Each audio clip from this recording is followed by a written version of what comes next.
On Christmas Eve, 1945, a fire consumed the Sodder family home in West Virginia. 5 children disappeared, their bodies never found. But was it a tragic accident or something far more sinister?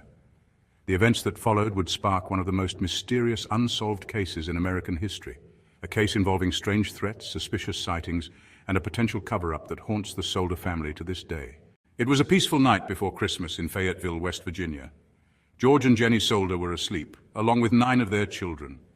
But what should have been a night filled with holiday warmth quickly turned into a nightmare at 1 a.m. when flames erupted in the house. George, Jenny, and 4 of their children made it out, but 5 never did. The fire was fierce, burning the house to the ground within hours. And when the firefighters finally arrived, they found nothing. No remains, no trace of the missing children. Now, this is where things get bizarre.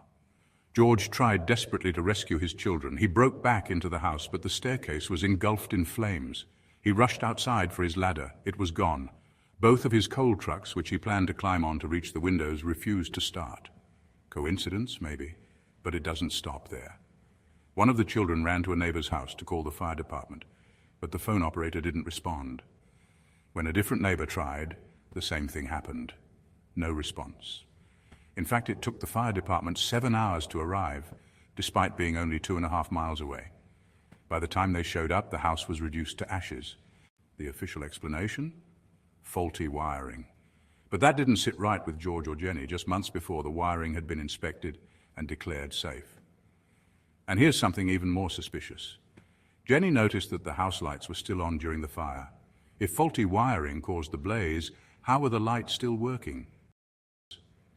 And then there were the threats.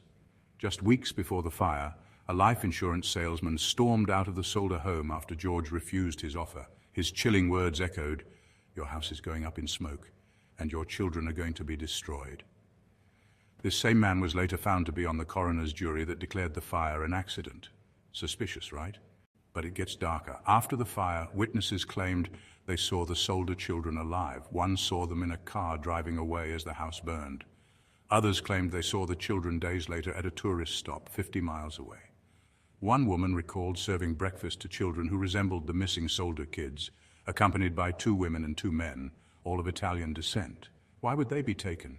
Was it retaliation for George's outspoken views against Mussolini, or was there something deeper? Theories swirled around mafia involvement, or even a kidnapping plot to sell the children. In 1968, more than 2 decades after the fire, a mysterious photograph arrived at the Sodder home. It showed a man in his 20s, eerily resembling George and Jenny's missing son, Louis. Written on the back was a cryptic message: "Louis Sodder, I love, Brother Frankie, Ilil boys, a 90132 or 35. George hired a private investigator to follow the lead, but the investigator vanished without a trace. To this day, neither the detective nor the origins of that photograph have ever been found. And with that, the mystery deepened. The Sodder family's search never stopped. They put up a billboard on Route 16 pleading for answers. But their efforts were met with silence. Silence from authorities, from witnesses, from a community that seemed all too eager to bury the past. What really happened to the Sodder children? Were they tragically consumed by the fire, or did someone take them in the dead of night, using the fire as a diversion? And why did so many strange events, threats and warnings lead up to that fateful Christmas Eve? Nearly 80 years later, the case remains unsolved, a haunting reminder of a family's relentless search for the truth. And so the Sodder family continues to wait for answers, waiting for justice. But as the years go by, the question lingers: where are the Sodder children? And will we ever know the truth? Subscribe for more chilling mysteries and unsolved cases. Until next time, keep your lights on and your doors locked.